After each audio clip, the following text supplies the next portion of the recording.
Listen up, sports fans. Your favorite sportsbook, BetUS.com, is back for our 28th year of NFL action. With the industry's biggest sign-up bonus of up to 200%, BetUS offers our members the opportunity to cash in on all your favorite sports, including NFL, NBA, MLB, and more. We've also got hundreds of new casino games, including the coolest new European slots, and our live dealers are waiting for you at the table. Sign up at BetUS.com today to get into the action. BetUS, where the game begins. Listen up, sports fans. Your favorite...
What up, what up, what up, what up, what up? Let me know if y'all can hear me. Let me know if y'all can hear me. We are in the building, and we are live for another episode of the Darion Hopkins Sports Show. I am your host, Darion, of the Darion Hopkins Show. Mac just got in the building. I know he just got strictly off of work. It must have been busy because you definitely was not in the chat today. Oh, no, come on, man. Come on, man. So just to let everybody know this local, right? So I'm trying to get a hold of this guy from TikTok. He's a local Maryland crabber. His name is Luke McFadden. He's a Maryland crabber. I'm trying to do a video with him with our flake system, and we want to put it down on his boat. We want to make a collab video with him. Like he's definitely a great guy. Like he's got videos of him helping his neighbors with sunken boats. He's, you know what I mean? Like he does tons of content. And like I said, overall, he's just a great fucking guy. Like, so I'm like, why not make a video? Why not, help him out, help us out, because it is epoxy flooring on boats is like not a huge thing, and you think it would be. But enough about work. We got these topics here today. Make sure y'all hit the like button, subscribe to the channel. We are a couple away from almost 2.9. We almost close to that 3,000 mark. But shout out to Anthony Estrada. Shout out to Anthony Price. Shout out to RC. Shout out to y'all for being in the chat so far. If you are on Facebook, I cannot share. I have 2 more days until I'm out of jail of sharing. So I cannot share on Facebook. Make sure you share, tell the live, share the live, tell a friend. that we are here. Make sure you go to SeatGeek.com and use that promo code DHopkins to get $20 off your first purchase. Is 8 days into the Hall of Fame game. So if you need tickets for the Hall of Fame game, I think they are on SeatGeek. Use that promo code DHopkins to get $20 off your first purchase. Protect the Show podcast from Nothing But Raiders podcast. What's going on, brother? What's going on, man? But yeah, man, we just gonna get straight into it because I know we're live on Twitch, we're live on Twitter, we're live on Facebook and YouTube as well. And I want to get straight into it because I know last show that we talked about the top 100 players of 2023 from, I think it was 100 to 91, if I'm not mistaken. I think we missed some as well. I think we missed it because I know they on 80 to 71. I want to know the others that was on there. So I'm trying to find the actual list. Oh, but where'd you get this list from? Where'd you get the list from? No, it's NFL.com. It's NFL.com. This is what the players voted, basically. So okay, so I do have 90 to 81, and I have 80. I have 80 to 71. I have mostly the list here. So we're going to get straight into it. So as of right now, we did 191. Mac was not too happy about that. I'm not gonna be happy about none of this shit. I already know. I already had a feeling. I purposely did not check the list so I could be pissed off on this video. Okay, okay. I'm just keeping it real. Just keeping it real. So from 90 to we did 100 to 91. If y'all didn't watch that video was up on the YouTube channel. So make sure y'all go check that out. But this is 90 to 81. And we have 81 to 70. I think we have both of those that we have to do. So 90 is DeAndre Hopkins. 90 is DeAndre Hopkins. 89 is Marshawn Lattimore. 88 is Aiden Hutchinson from the Detroit Lions. 87, Chris Lindstorm, the guard from the Atlanta Falcons. You have 86, Justin Fields. 85, Laramie Tunsil, the offensive tackle from the Texans. Tunsil, yeah. Okay. Zadarius Smith is 84, the linebacker that was the linebacker for the Vikings, got traded to the Browns. He's at 84. 83, Teron Armstead, offensive tackle from the Miami Dolphins. Tua Tagovailoa is 82. Christian Wilkins is 81. So you have three back-to-back Miami Dolphins on this list. From 90 to 81, Mac, what are your thoughts real quick? I mean, bro, how is Marshawn Lattimore? How the fuck is Marshawn Lattimore this far down the goddamn fucking ladder? Like, again, it's and just to let you know, this is his first time being on the list. That's my problem to start with. Like, how is this his first year on the list? Man, the dude has been a lockdown corner for the last 3 years easily. Really, since he came in the league, he's been a pretty good stud. Let's be honest here. You know what I mean? How many videos is him getting torched and fucked up? There ain't many. Oh, I'm sorry. I'm wrong about that, Mac. It says even though Lattimore only played in 7 games, the Saints quarterback got enough recognition to make his 4th consecutive appearance. So this is not his first. This is his 4th consecutive appearance on the top 100. Lattimore is talented. That makes sense. Like, but even still, this low down, like, bro, he's still a stud. He's still a fucking stud. And it's crazy because I think he was at 89 last year. Because it don't say previous spots from him. Who was it? Number 7? Oh, number 9. You mean number 90? Yeah. No. I'm 87. Number 87. 87 was Chris Lindstrom. He's the offensive guard for the Atlanta Falcons that played all 17 games, earned his first Pro Bowl in a second team All-Pro honors, and secured a future signing, a 5-year, $105 million extension, which is the most total money by offensive guard. No, okay. Who was the 2 people around him? So you have What you talking about as far as the offensive line for the Falcons? No. I'm talking about the I guess anything under Marshawn Lattimore. 86. Okay, so 88 was Aiden Hutchinson, 87 with Chris Lindstrom, 86 was Justin Fields. See, that's what I'm saying. Like, how did Trevor Lawrence? How was Justin Fields better than Trevor Lawrence? You tell me how. I wish I could tell you, bro. I wish I could tell you. Bro, Trevor Lawrence did have a better year than Justin Fields, though. It's got to be more than just the players. It's got to be more than just the players, bro. I don't know how they're adding this shit up, how they're getting this, but man, this is some hot ass fucking garbage. Then I guess the players, they fucking suck donkey dicks. They're frame chasing. I guess that's what it looks like they're fucking doing. It's just kind of crazy how Tua is even at 82 over Trevor Lawrence after the year he had last year, even though he had a good year. But I feel like the injuries hindered Tua Tagovailoa from being at 82. I probably would have put Trevor Lawrence higher than Tua, in my opinion. That man suffered 2 concussions in 2022. I mean, he did have 3,500 yards and 25 touchdowns and eight interceptions, but still. Did Miami even make the playoffs last year?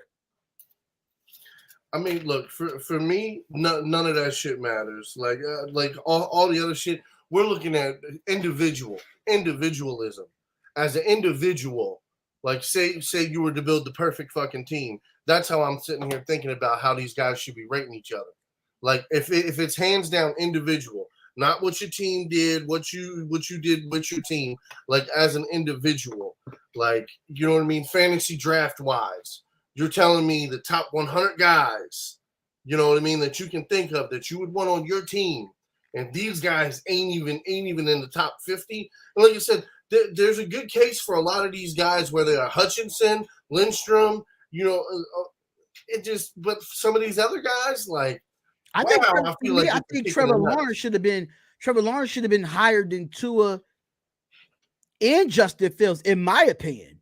I think Trevor Lawrence should have been higher than both of them. But you're about to be pissed from the next list, which is 80 to 71. I think you're going to be even more pissed because number 80 is a Baltimore Raven. And you're going to – I don't understand how you have him here. He's top 5 in the position, and that's Mark Andrews at number 80. What the hell are we doing here? What are we doing? Bro, it's a popularity contest. I'm starting to see that. Bro, I'm starting to see that down. Again, I'll say this like I keep saying now, and I'll keep on saying it. Mark Andrews is the best motherfucking tight end in the goddamn league. The motherfucker does everything. He can block, he can run, he can get open, he can run routes, he can catch the motherfucking ball in places that most motherfucking tight ends wouldn't even dare to attempt to catch. Man, my man's in double coverage, knowing he's going to get hit from both ends, still leaps up, catches the ball, brings it down. My man caught a ball in between with a receiver's head, a cornerback's head in his chest. He grabbed that ball and held that motherfucker's head while holding the ball, getting that reception. Like, come on, man. It don't matter. You put your hand in between there. You put your head between there. You put your body. He's going to catch it on you, over you, around you. Man, fuck out of here. Mark Andrews better than Kittle. Yes, that's my opinion. But in my opinion, he's better. He blocks way better than Kittle. He does the same shit as far as lining up on the outside. He can run the routes. He can get open. Like, come on, man. Even Kelsey. Kelsey he's a damn good route runner. He can get open, and he's got a great rapport with Mahomes. We underestimate Travis Kelce as a blocker. We underestimate Travis Kelce as a blocker. We really do. But at the same time, though, I'll say this, though. In the last few years, he really hasn't had to have that opportunity to have to do that. He's more get off the line, get open. He's Patrick Mahomes' safety blanket. You know what I'm saying? Like that's where it differs a little bit. Whereas we're a running team. We run the motherfucking ball. So if Mark Andrews don't block, then we're fucked. I just feel like at number 80, and from my opinion, I think he's a top 5 tight end. He's a top 3 tight end in this league, but I wouldn't say he's the best tight end in this league. That's just my opinion. You have your opinion. I mean, that's That's just what it is. But for him to be at number 80, I think is disrespectful.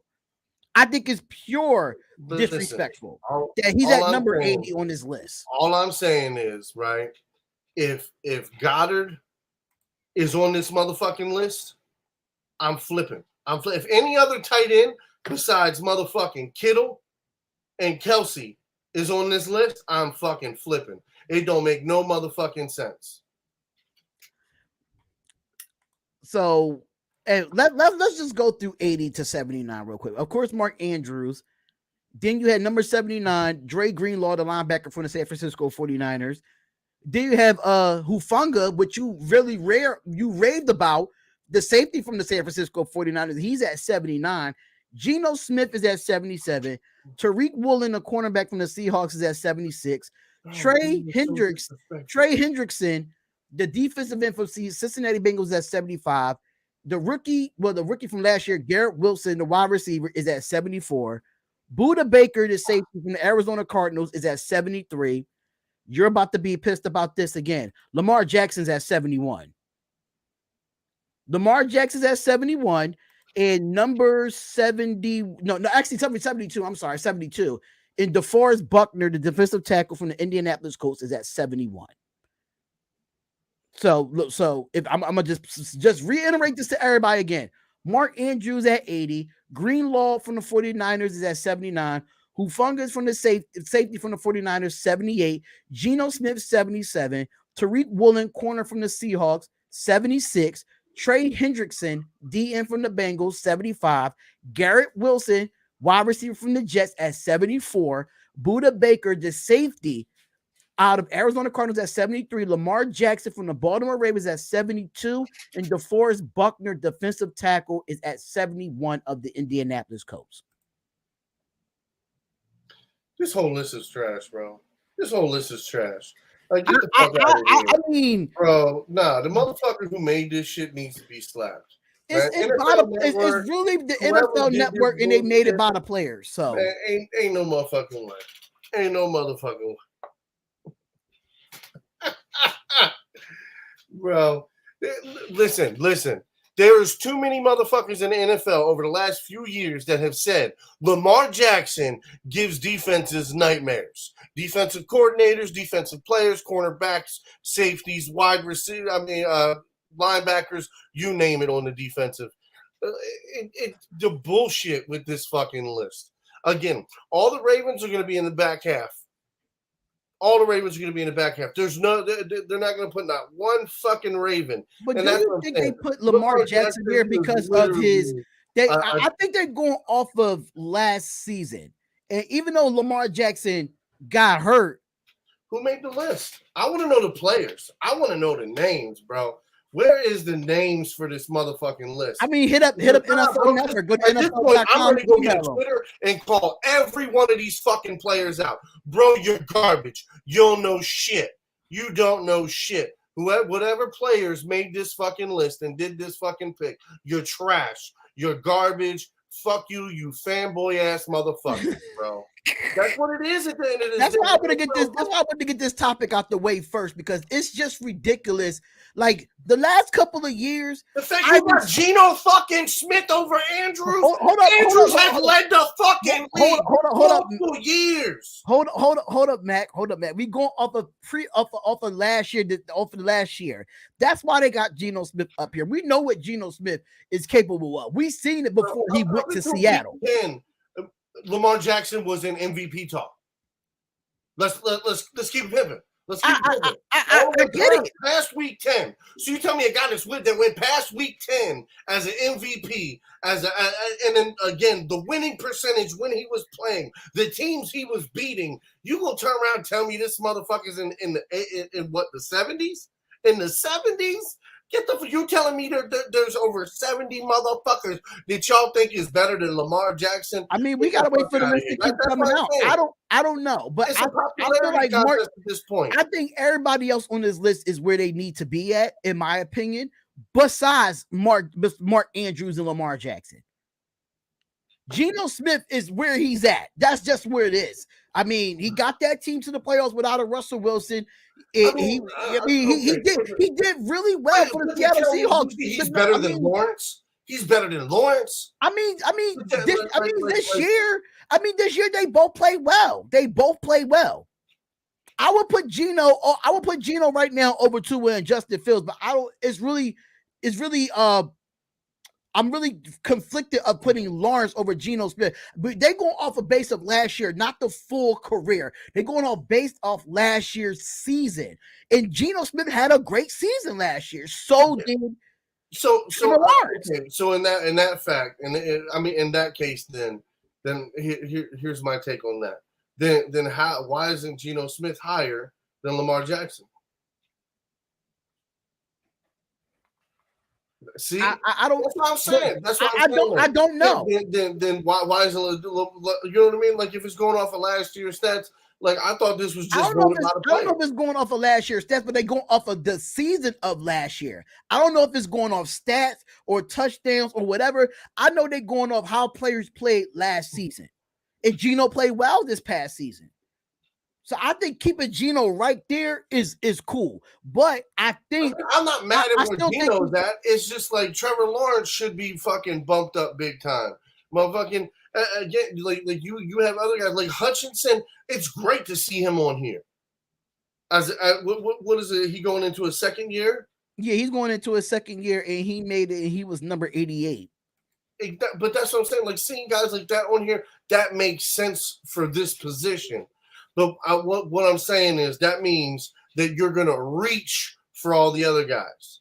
So that's what I'm saying. Like you're gonna reach for the Dallas Cowboys because I guarantee Dak Prescott they're gonna reach like a motherfucker. They can put Dak Prescott in the top fucking 50.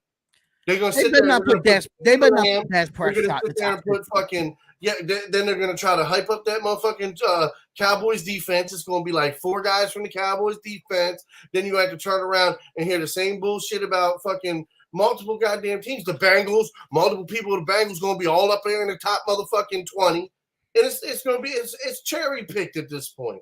It's fucking cherry picked, and I think that's what it is. You have a couple of ass motherfucking players that they put that shit in there. They do averages, and then they just throw the names out there, and they're like, ha ha ha ha.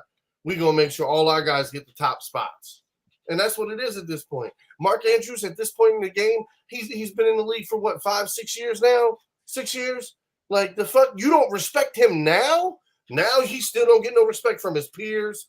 Come on, bro. That seems like it's a little too spicy. That seems a little too spicy. And I usually agree with the top 100 in the last couple of years, but this year I think they're a little bit asinine. And I think it's not just the players getting involved anymore. I think the players are involved, but they're not involved like they used to be. So that's what I said. Something's not right with this list to me. Something's not right with this list. Because I usually agree, like, okay, he's meant to be there in the last 3 to 4 years of doing this list. This year, I just don't get it. I don't get it what these players are looking at or what the NFL Network is looking at in themselves. So, I mean, that and just some breaking news to come out. Ladies and gentlemen, we just want to be on football, but Aaron Rodgers has taken a pay cut for the New York Jets. He's taken a pay cut, ladies and gentlemen. So he's getting a 2-year, $75 million guaranteed contract. So it says Rodgers agreed to a 2-year, $75 million guaranteed contract through 2024 season with the New York Jets. NFL Network Tom Pelissero reported that NFL salary data Wednesday afternoon. So his previous deal was $110 million guaranteed remaining, according to Pelissero, and he added 4-time Associated Press NFL Most Valuable Player to a new contract, technically a 5-year deal with 2 option years to spread out a bonus portion, meaning that the pack also creates a 2023 cap under of $9 million. And it says Rodgers confirmed that he reworked the deal on Wednesday through relatively mummed on the details of seeing the hint and meant that he does not intend just to play one season for the New York Jets. Quick thoughts. Well, that makes 100% sense. Because hear me out. He takes a pay cut for this year. They might be able to go get another weapon. They have room to flex, okay? Or go pick up a weapon, say mid-season, they have the cap space. 2, next year. That means if they lose out on the cusp, that means that they have room to then next year go and retool even more, which is going to make this team super dangerous over the next 2 years. So, great idea on both parties because Aaron Rodgers is essentially almost guaranteeing he's going to get a ring over the next 2 years. It's kind of what Peyton Manning did with the Denver Broncos. And I love it. I love it. I think it's a good deal. I really think it's a good deal, but I'm so happy that we got over that. Oh yeah, Dalvin Cook, absolutely. Dalvin Cook might just be going to New York, y'all. He might just be going to New York. Oh no, I'm for sure that's one of the moves, but I think it's 2. So what would be the other move if it's Dalvin Cook? Who else? Yeah, Anthony Book's got some stuff going on, man. He's doing a bunch of real shit, man. He's becoming a real NFL guy. I mean, a real scouting analytics guy. So he's working for. I think he's working for Pro Football Focus, if I'm not mistaken. I think it's Pro Football Focus. I think he's working with them. I really hate their data system, but hey, I respect it. I'm not a big fan of their data system. It's kind of suspect to me sometimes. But I would just move on. I just wanted to throw that out there real quick because a lot of people got paid yesterday. And you know what I'm talking about. Justin Herbert, ladies and gentlemen. Justin Herbert got paid yesterday. When I mean paid, he got paid. We got Diggs that got paid. We got Jaylen Brown, even in the NBA, got paid. So I want to talk about the Justin Herbert contract, and I really want to do a breakdown on the Justin Herbert contract because he got paid 5 years, $262.5 million contract. That's what he got. And it includes the contract includes $218 million guaranteed money in the second highest total in the NFL behind Deshaun Watson with 230. Most of that a year, he's going to get about 52 guaranteed. What are your thoughts on this contract for the Chargers to keep Herbert there? I mean, they did what they needed to. I mean, look, and I'm going to say this, just like New York did with Daniel Jones. When you have a guy that can compete and give you an opportunity to win, you pay him. You pay him. Now, the whole thing is the talent that Herbert has individually is on a different level. Now, whether that defense can fucking come together and show up and hold an opponent under the fucking 20 goddamn points on a regular basis, I think you have no fucking problem. So with Herbert, he has a record-setting contract that makes him the highest-paid player in the league on a average per year basis, passing Lamar Jackson, who has a 5-year, $260 million contract earlier this season. But Herbert's average annual value comes out to $52.5 million and could earn up to $53 per year, according to a person familiar with the deal. So, for right now, when you look at the quarterbacks in the NFL, now we're going to see what Joe Burrow's contract is going to look like next season. I don't know if Tua's going to get that kind of contract next season, depending on how he plays this year. I think Burrow's going to get this kind of contract, though. I just think I'm gonna look into my crystal ball, and what I'm going to say is Joe Burrow is going to be north, probably about $10 million, right? Then it's going to be Tua is going to be probably about $20 million. I want to say around 180. Same contract as Daniel Jones. Okay. And you know what I mean? Like, don't get me wrong. Like, Joe Burrow is going to push the needle up a little bit more, but I don't think it's going to be tremendous. Like, you don't think he's going to get paid more than Herbert though? Yeah. I mean, like look at Anthony Price. He says 287. So I'm thinking about 280. I say 285 at the most. So how much is Herbert getting paid? What's his contract for? So his is 262. Yeah, exactly. So 280 is going to be a nice round number. That's just going to be good for everybody. And another player, and I don't want to keep talking about the Cowboys, but Trevon Diggs got signed to an extension for $97 million over the next 5 years, and the max value is at $104 million. Now, CBS of NFL reports that the deal reported as $104 million that makes Diggs, who is entering the final year of his rookie deal, is one of the highest paid cornerbacks in the NFL from an average annual salary standpoint. Packers corner Jair Alexander is the highest paid corner in the league entering the 2023 season with $21 million, and Brown Denzel Ward with $20.1 million, in New Orleans Marshawn Lattimore with $19.5 million. Marlon Humphrey of the Ravens is fourth with $19.5, and Diggs is going $97 million. He will see $19.4 million, which put him fifth amongst NFL corners. Mac, does he deserve this contract? You serious? I would love to hear what you guys say. Do he deserve this contract? Did he deserve a good contract? Absolutely. But did he deserve to be paid? What is it? Damn near. What is it? 18 million?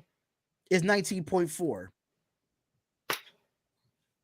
I mean, I feel it's a little reachful, but if that's what you had to pay to make him stay in that building, hey, I can understand why he got paid what he got paid.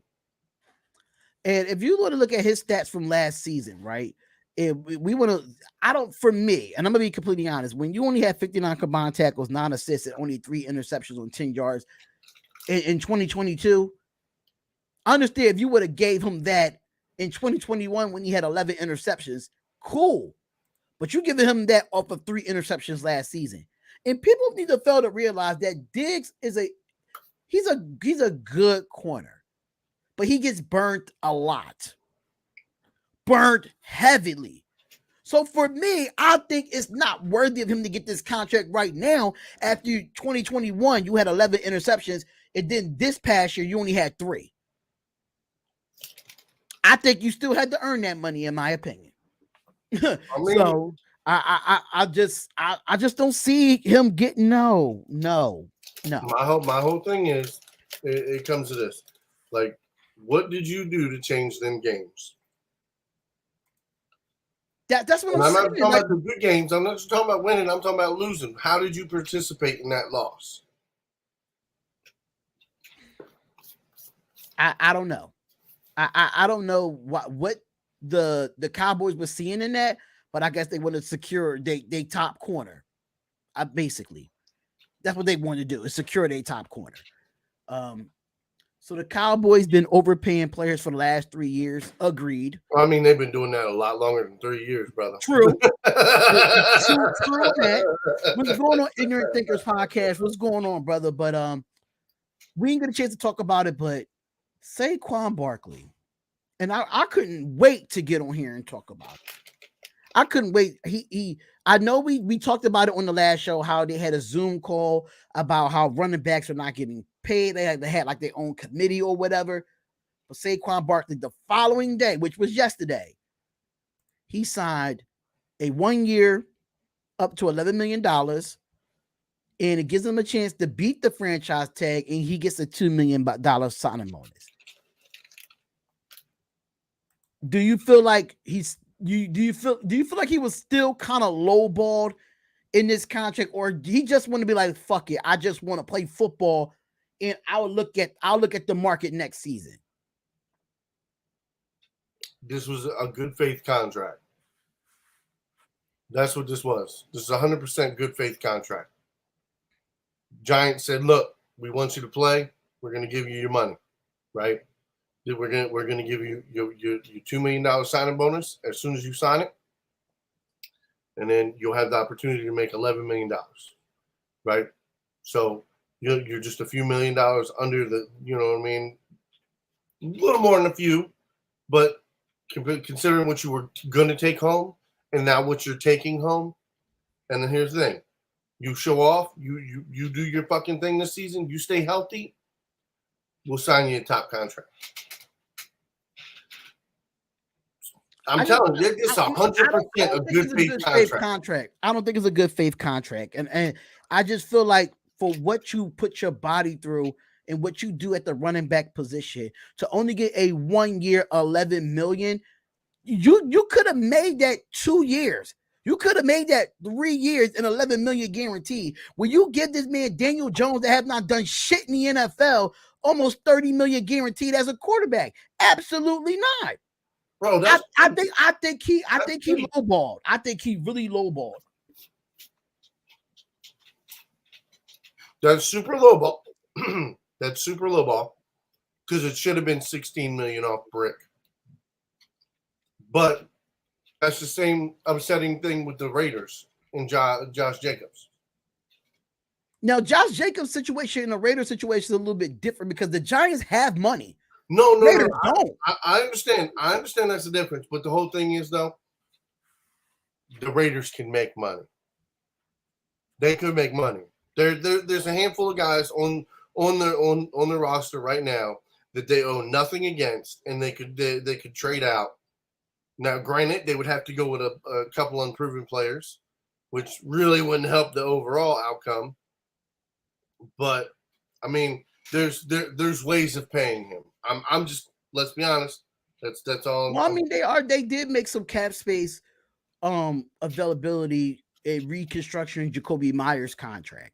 So, well, I mean, that's what I'm saying. Like they still have weeks. They still have weeks to get this done. Yeah, I get it, but as far as we're not really talking much about Josh Jacobs, I just feel like Saquon Barkley is just looking to just play this year out, and then whatever the cap is for the New York Giants, then he could get his money. But I just feel like he could have got at least 2 years of that instead of 1 year. That means you got to go back into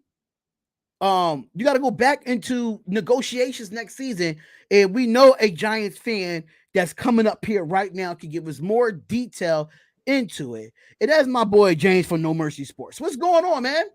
What's up, man? Not much. I actually just got done with Final Formation, and we just actually set up a new iMac, so it was quite the pain in the ass to get everything set up. I get it, man. We were just talking about Saquon Barkley getting his $11 million contract.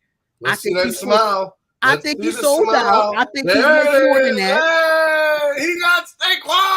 I think he's worth more than that. I think he kind of sold. I would love to hear what he has to say as a Giants fan. Look, my smile big, but I know Mac's smile even bigger with the Orioles being in first place right now, baby. Yeah, you fucking know it. Especially with that 7-1 loss the Rays took today. And the whole thing is, D-Hop's got it. I called that shit like back in April. So it ain't like something that's brand new. Like this is something that I called. They said 78 wins, and I was like, I bet you we're gonna win close to 90. I mean, y'all are in the 60s right now, and I can't even believe it. I understand that. Ignorant Thinkers podcast, but I still think Justin Herbert is a better player than Daniel Jones right now. That's just my opinion. But the only thing I have to say about that, Daniel Jones is a good game manager. He's a good decision maker. He doesn't make many mistakes, but the problem is you have to put it around him in a way that makes sense. You have to get guys open so he can run his offense. He can run the scheme for you. You can't expect him to go out there and just run around and sling that bitch. That's not his game. No. His game is to go off the playbook and do exactly as it is. I'm reading the hot route. I go my second route. I go my third route. I mean, even when I was watching him, there were a bunch of Giants fans that I saw in a bunch of Facebook groups that were calling him, quote, Vanilla Vic. And it kind of works because he can scramble. He doesn't have the type of speed that Vic does. Because let's be honest, Vic was arguably one of the fastest mobile quarterbacks that we saw coming into the NFL. But at the same time, Jones is good. Granted, both him and Herbert both have one playoff loss. But Daniel Jones didn't blow a 27-0 lead to the fucking Jaguars. Got a point. Got a point. I'll take an ass kicking over blowing a lead. To a more talented Eagles team. I'll take that any day of the week. But do you feel with Saquon Barkley, do you feel like is the right contract for him right now?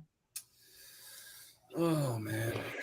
I mean, he wanted to get a deal done.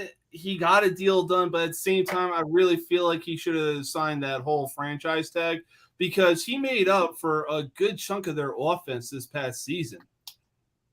I think he got, 377 touches? Yeah, I think that's the most in the NFL because Josh Jacobs had like 340, if I'm not mistaken. Yeah, I believe so. But at the same time, look, I'm just happy that the Giants secured Saquon Barkley. Our offense looks good. I mean, the wide receivers that we have right now going into training camp, hopefully they can actually do something with Isaiah Hodgins kind of leading the way and Jalen Hyatt kind of being like that new kid coming in, but also wanting to make a statement. You know what I'm saying? Interesting. I just thought he was, I just feel like it's just weird that it happens that he goes on this conference call with Austin Eckler in this Zoom call, and then the next day you take a 1 year, $11 million. So it's kind of suspect to me. No, I can for Saquon. So like you get on this call, you advocate. I definitely need one of those, man. But you advocate to try to get paid what you deserve on these, probably in that Zoom call. Then the next morning you take $11 million for 1 year. Right. That's the only really issue I have with. I'm happy that he's back on the football field. But if you knew you was going to take that contract, why get on the call? I just see it like this. There's a sports TikToker that I follow, and he was doing a whole segment of like being the Giants, Saquon, and even throwing in a wild card being Le'Veon Bell. And him as Saquon, he was like, all right, well, I'll just sit out the season until you give me the contract. And when it got to Le'Veon, it was like, yeah, no, don't do that because I accepted less money from the New York Jets. And the contract that I signed with them, I was plagued by injuries. So you're kind of screwing yourself if you want to sit out the season. So, I mean, to quote the Steve Miller Band, take the money and run. Okay. Say no more. I don't know if you watched any beginning of the show, but have you been watching the top 100 players? Come on. Really? I'm just going to throw a few names out there that's on this list that you might be asking out about, James. I'm just going to be real. Mark Andrews is 80 and Lamar Jackson is 72. Oh, the Madden rating. It's like the Madden ratings all over again, but this is voted by the players. On NFL Network. This is voted by the players. So I just wanted to get your quick thoughts on it because they even got Trevor Lawrence in the 90s. Yeah, you got Tua at 8. You got Tua at like 80 something. Geno Smith at 77. I mean, like it's yeah.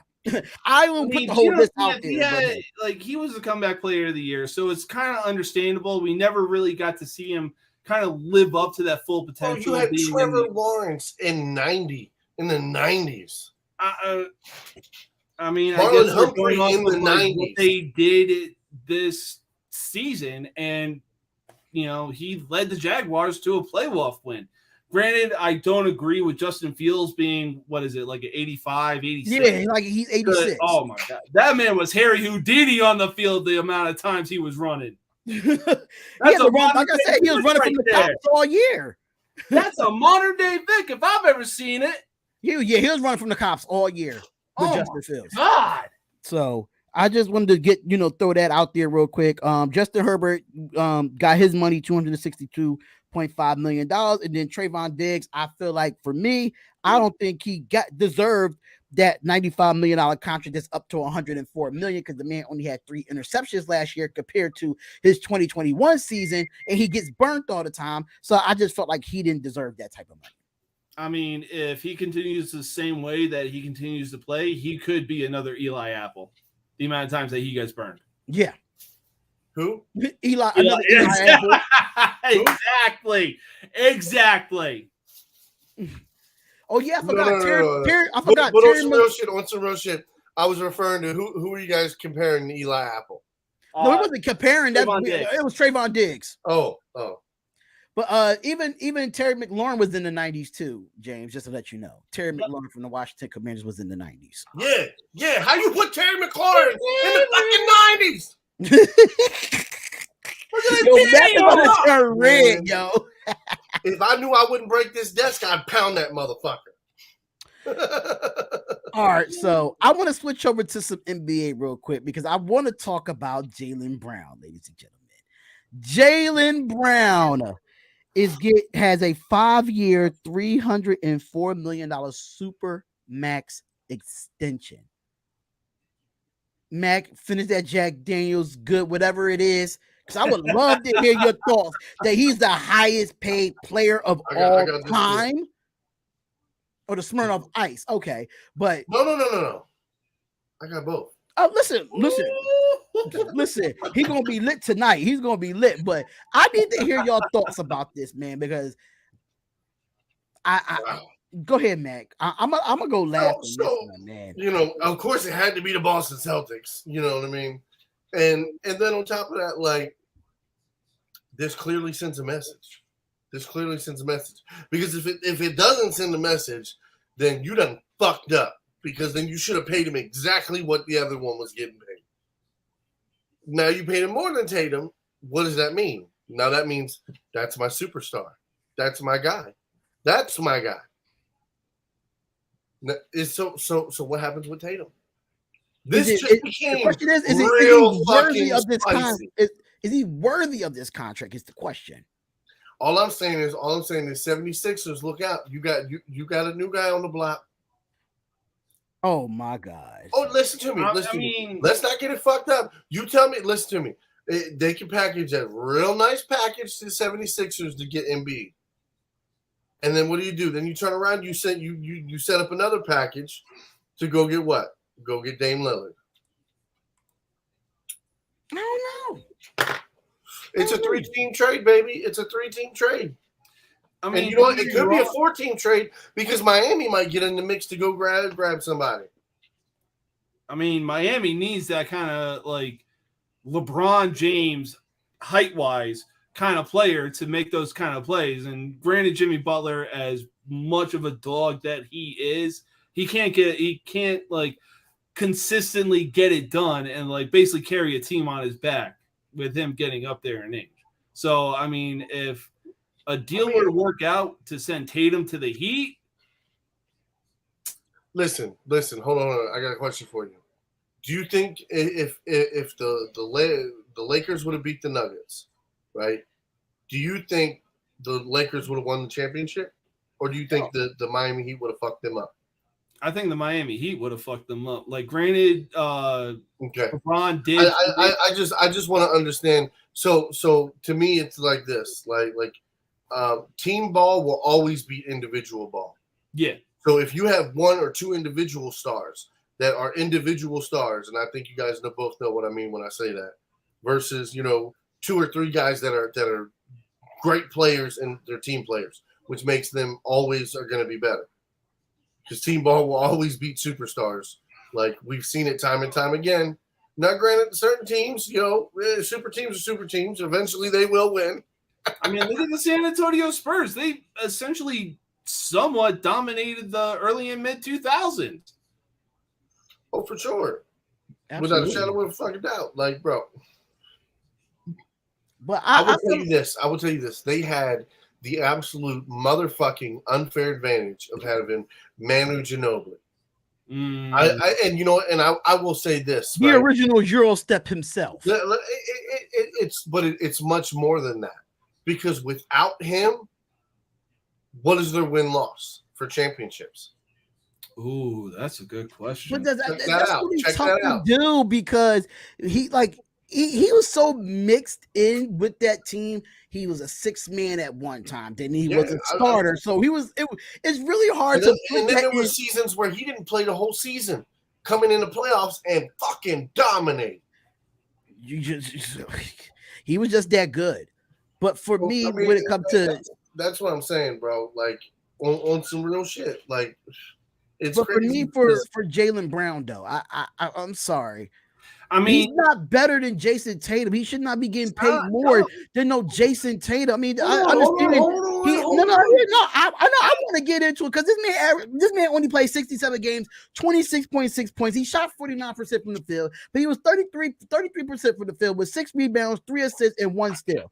He's still not better than Jason Tatum on his team. I'll agree with that. I mean, don't get me wrong. I know it's one game, but you go look at that man's you go look at that man's stats in Game 7 of the Eastern Conference Finals and tell me he's worth a 5-year, $300 million contract. Absolutely not. Exactly. I can't argue with you. I think it's ridiculous. I think it's fucking ridiculous, bro.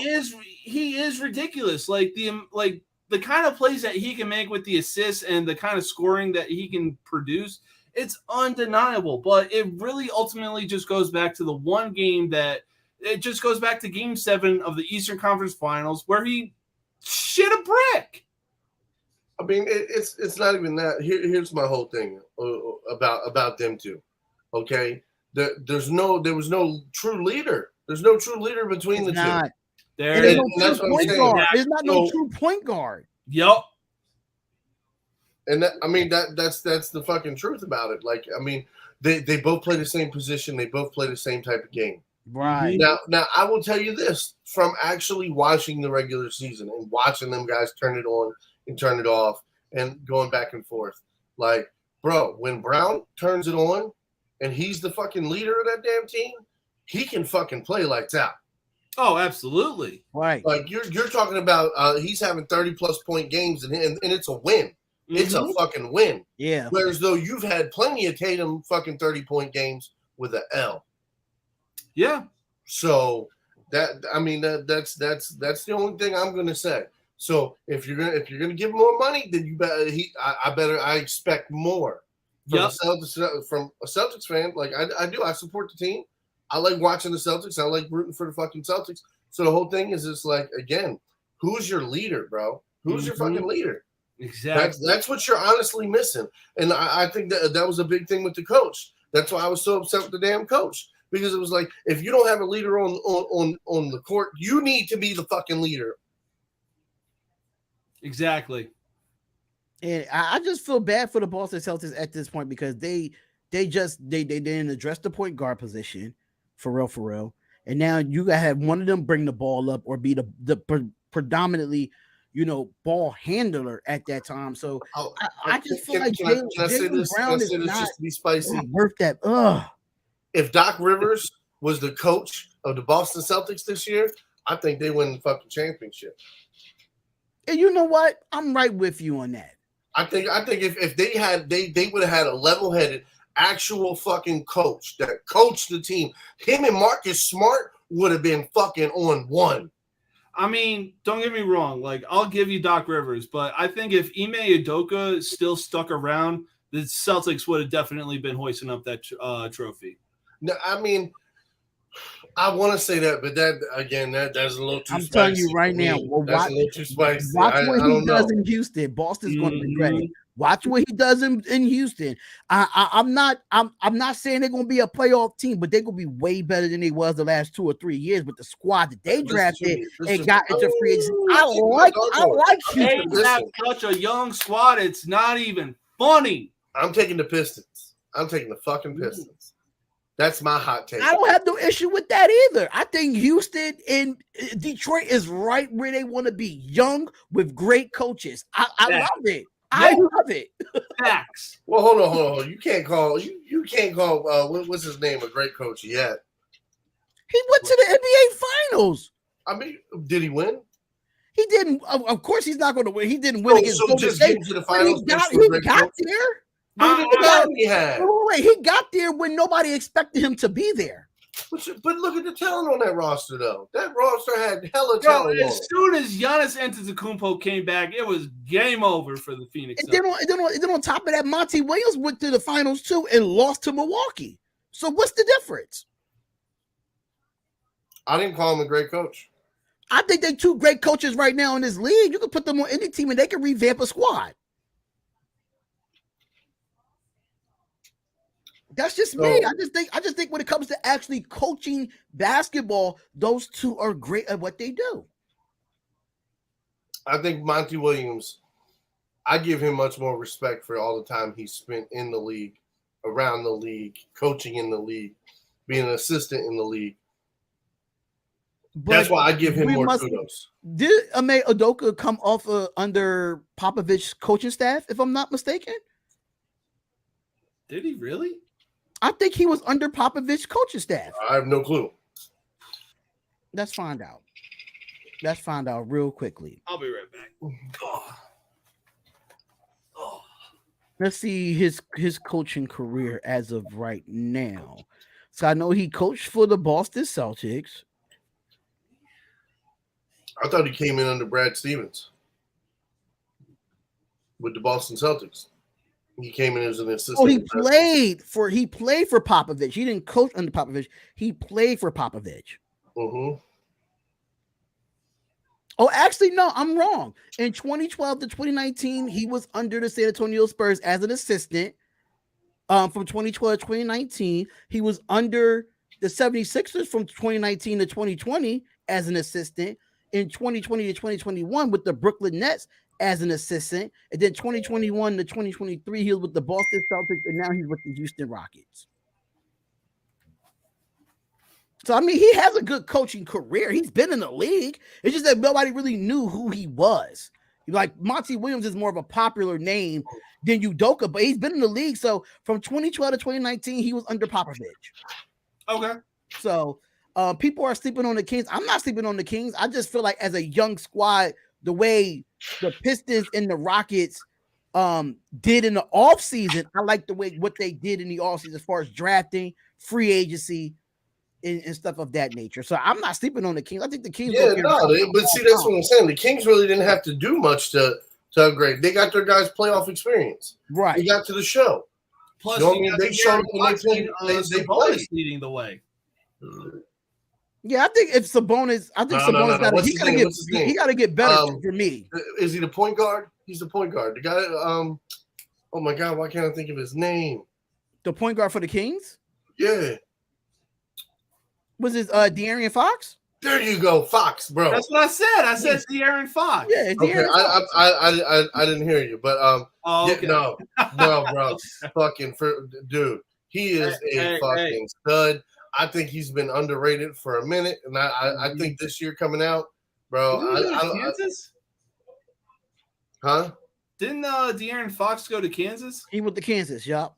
Probably. I mean, they are. Oh, when it comes to basketball players, they're so underrated with bringing. No, I'm wrong. It wasn't Kansas. It was Kentucky. I think it was Kentucky. Let's take a look. I think it was Kentucky. Yep, Kentucky. Yeah, he would. Kentucky got some. I don't know why. It seemed like it would have been Kansas. He reminds you of a Kansas player. That's why. Yeah, like he reminds you of the style of a Kansas player. Yup. Yep. I mean, shit. Like, I'm gonna just say this though. I'm gonna make a spicy take. You put prime DeMarcus Cousins on the Kings right now. A prime DeMarcus. You know what? I think they get to the second round. Damage in the Western Conference. I think they beat the Warriors if that's the case, in my opinion. I take DeMarcus Cousins right now and put him on that Kings team, and it makes them a lot better. I mean, if you look at their bench, it can fit. It can fit. No. So here's the thing. So if Sabonis and Marcus Cousins run the first 5 minutes of at least 5 minutes out of every quarter together, that gives a big guy down in the paint that's going to take off Sabonis. Rebounds, putbacks. That's what he does. That's his bread and butter, baby. Ooh, Yachty. No. So, in worst case scenario, he got to kick the ball out. He can do that. And these are all things that he can do. Bully a player down low. So that's why I said if the Kings would have went and got like a Rudy Gobert, it would have been phenomenal. It would have been almost like, bro, the Nuggets got a serious competition now. Facts, straight facts. And so I Before we go into some more NFL, I do want to throw out there and just get your opinions about what happened to Bronny James yesterday, suffering cardiac arrest during practice for the USC Trojans basketball. He's 18 years old. He was treated at the scene before taken to the hospital. The family spokesperson put a statement out that he's no longer in intensive care. He's in stable condition. He's not in the ICU. And I wanted to throw this out there because, like I said, I have a family member in Bo Kimball. Everybody know the Hank Gather situation back in the day. If you don't know, watch 30 for 30 when Hank Gather passed out, was cardiac arrest and passed out actually on the basketball court during the game. I think it was another player after that. I forgot his name that it happened to. What is going on right now in sports with kids passing out and going into cardiac arrest? Is it something that it needs to be done pre-medically before they get on the court to see what the heck is going on with like just to check and see if they okay to go and actually play the game, because we had an NBA player that, remember, the guy from Baylor, he was a center, the guy from Baylor, he had a heart issue and he was no longer to be able to go into the draft, but they still drafted him into the NBA, not on no team, but he still got his name called. Here's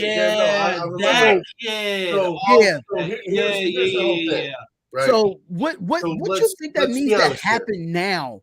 With knowing this happened to Bronny James, this happened previously. What needs to happen so we make sure this doesn't happen again? So there's no this not happening again. As long as people are going to push their kids to do super uber athletic things and put lots of stress on their heart and do lots of running and lots of strenuous activity, that's what's going to happen. That's what puts strain on the heart. Sometimes it's a good thing because it makes your heart stronger, makes you healthier. But at the same time, too much over too not enough span. Mm-hmm. And you got to think LeBron James' son, like this is LeBron James' son who's been playing in leagues since he was old enough to dribble a fucking basketball. He's had immense pressure. He's had to train immensely. Imagine having to train with LeBron James. That's your dad. That's your standard that you have to kind of try to live up to. So can you imagine how much strain and physically his body's been put through? Mm-hmm. So some people, they develop things like this when you put yourself under so much strain for so long that your body just can't handle it. And that's what happened. So unfortunately, like I think his athletic career needs to take a back seat big time. Yeah. Like, I mean, at this point, bro, go to school, enjoy your life, take it easy the next couple of years. Yep. Reevaluate the situation then. But this is something that's not to be taken lightly.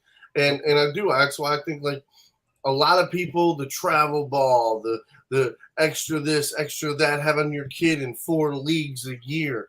Like, bro, well, 1, maybe 2 sports.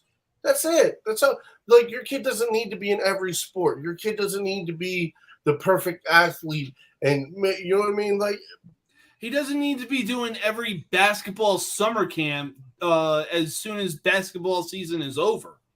Yeah, no, and I think the expectations that we put on kids is sometimes it's a little too fucking much. Yeah.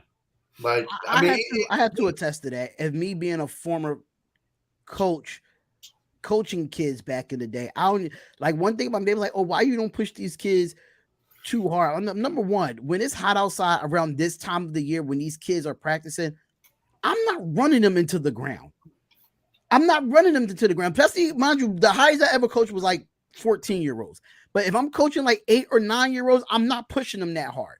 I'm not doing that. Not in the type of heat or in the type of weather. I mean, I coached basketball back in the day, but recently it's just football. So I'm looking at it from a football standpoint and thinking like, listen, it's 95, almost 100 degrees outside. I don't care if it's 6 o'clock in the afternoon. It's still hot at the end of the day. And the whole I'm not going to push those kids like that. I'm just supposed to be fun. No, don't It's supposed to be fun. No, don't get me wrong. Like, if you want to talk hot, it is 103 degrees here in El Paso, and it is nothing but dry heat. It is 3:30 in the afternoon. The sun is at its peak. Ain't no way. Like, if I'm a coach, ain't no way in hell whether it's basketball or football, I'm like trying to run those kids into the ground and have another DeMar Hamlin situation come up on my hands. Right. Like, no. Ain't no way. So, I mean, I don't know if it has anything to do with a vaccine or anything. I don't think, because this has been going on before those vaccines even came out. Like I said, it goes all the way back to Hank Gathers in the early 90s when he passed out at a college basketball game. It's way before that. So, I mean, you could probably throw the vaccines in there, but this has been something going on even before COVID and all this stuff came out. This has been going on for a long time now. Hell, so I really can't even add vaccines into it. I can't. Oh my God, what was this? There was a Dallas Stars player that literally died on the bench, got rushed to the hospital, brought back to life, and then as soon as he woke up, his coach was there by his bedside. He's like, "When am I going back in?" Like, don't get me wrong, I like that kind of mentality, but dude, you just got resuscitated. You take it easy. And I really think Bronny takes it easy, even though college basketball don't start until the fall. You have time. Exactly. You have time. And I know he was practicing with USC. You have time. Don't rush yourself back on the basketball court. Exactly. Don't do it. Don't rush yourself into workouts. If I'm LeBron James and I'm Savannah James, I'm not letting that man touch a basketball. I don't care if he's outside shooting in front of my house. You're not touching a basketball until you're fully cleared to come back. Yep. No, I'll agree to that. Like, I'm not the biggest LeBron James fan, but at the same time, I don't wish something like what Bronny James just went through on anybody. And at the same time, it's also like he's got to live up to those kind of expectations. But also, I completely agree with what you just said. Like, no, that kid is not touching a basketball under my watch. Like, dude, focus on school. And as soon as basketball season comes up, and we go to arguably the best doctors in the country, and they clear you, then yes, you can touch a basketball, you can start practicing, do what you need to do whatever you want. Agreed. Absolutely agreed. So we got 3 more NFL topics to talk about because there's mad stuff going on around the league when it comes to the NFL. And we're 8 days away from the Hall of Fame game, but 10 bold predictions going into the NFL season. 10 bold predictions. And I'm going to just go through them real quick. And if y'all can say agree or disagree. So the first one, I'm going to go from 10 to 1 real quick. And these are bold predictions. And the first one is the Buffalo Bills will miss the playoffs. Agree or disagree? Agree. I know Matt was going to say that first. That's a bold prediction that the Buffalo Bills will miss the playoffs. What you thinking? What you thinking down there, bro? It's honestly a tough take because forget the NFC. The AFC East is going to be like the toughest division, and even forget the AFC West. The AFC East is going to be the toughest division in football because you look at the kind of talent that is in that division. Ooh, tad disrespectful over there. AFC North. You got the Bengals, the Ravens, and the Steelers, and the Browns. Bro, let's be honest. The Browns ain't going to do shit. Hey, look, don't. I mean, if you heard what Meg, but if you heard what Meg, you didn't even mention the Browns. You just said Bengals, Ravens, and Steelers. Now the Bengals, Ravens, and Steelers, they will do something, but Cleveland going to Cleveland. Wow. They will we find a way to fuck it up like every team at least 8 wins.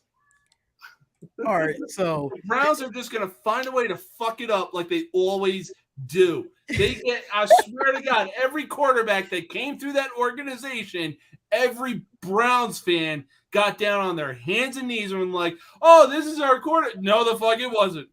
Y'all were lucky to even get 5 wins. But next bold prediction that they have, Anthony Price might like this one. The Washington Commanders will make the playoffs. That's the 9th bold prediction they have. The Washington Commanders will make the playoffs. Assuming Ron Rivera pulls his head out of his ass, I can agree to that. Matt? Just don't start fucking Carson fucking Wentz, otherwise you're. Oh no, he's not even on the team anymore. So he's not even he's not even on the team anymore. So Carson will fuck you out of a playoff spot. No, they won't. All right, so it hurts me to say that. It hurts me to say that. I don't think Ron Rivera is the coach that's going to push them over. I mean, they have Eric Bieniemy as their offensive coordinator. That's who I think should be their head coach, to be honest with you. I mean, he's an assistant head coach, so he's like, if Ron Rivera gets fired this year, they're going to move Eric Bieniemy to head coach.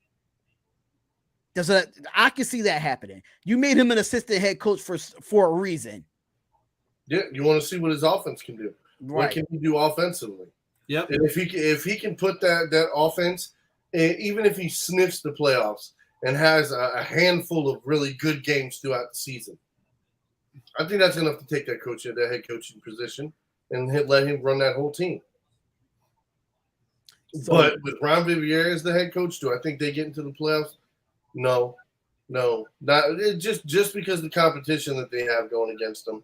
Yeah, I mean, even if Sam Howell comes out and balls out, you know he's gonna like if he's the quarterback, you know he's gonna throw 8, 9, 10 picks. Like it's just gonna happen. He's too young to think he's gonna be this phenom. Oh yeah, it rarely happens. He's going like into a second even the great year. Peyton Manning, you know what I mean, had more interceptions. This kid are just like he'll be mediocre at best. Like he'll be a starting version of Taylor Heineke. Okay, and I don't mind a Taylor Heineke. I don't mind it. So he's not that bad. No, he's not worse than Carson Wentz at this point. So Taylor Heineke had that dog in him. I don't know why Washington let him go. He did. But number 8, Tyreek Hill will break the single season receiving record. He's trying to get to that 2,000 mark. I mean, when it comes to his career, he had 119 catches for 1,710 yards and 7 touchdowns.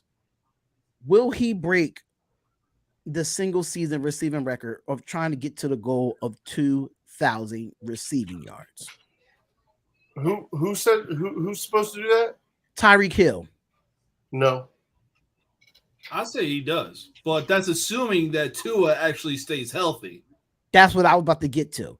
If Tua could, but I think it doesn't really matter who's the quarterback back there. Tyreek Hill is you just get him the ball in all kinds of ways on wide receiver screens or bubble passes, and the yards after the catch would really help him get to that 2,000 yard mark.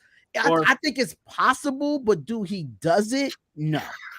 Or freak accidents like the one that the Dolphins had against the LA Rams, where it was just like a dog pile. The ball just suddenly popped out in his direction, and he ran it in for a touchdown. Yeah. That could be. That play still blows me away to this day. Like, I don't know. That was some backyard. That was some schoolyard bullshit right there. So I'm kind of confused on what this number 7, what it means, but it says Bijan Robinson would claim 2 major honors as a running back this season. Probably offensive rookie of the year and probably offensive player of the year for the NFC or whatever the NFL. Do you think he gets an honor at all this season? But this is a bold prediction. I think he gets rookie of the year, offensive rookie of the year. But as far as 2 major honors, no. 2 major honors. He gets rookie of the year? It's a possibility he could get offensive rookie of the year. It's a possibility. Oh, that's a reach. I say no. I think it's spicy to me. I think it's spicy. Come here. I think it's spicy. So I mean, I'm not really too big on that one. But we'll be on number 6. Okay, we're gonna go to number 6. This one is hilarious. No, not really. I'm wrong. That's the wrong one. Trevor Lawrence will win the MVP award. Bold prediction. Hell no.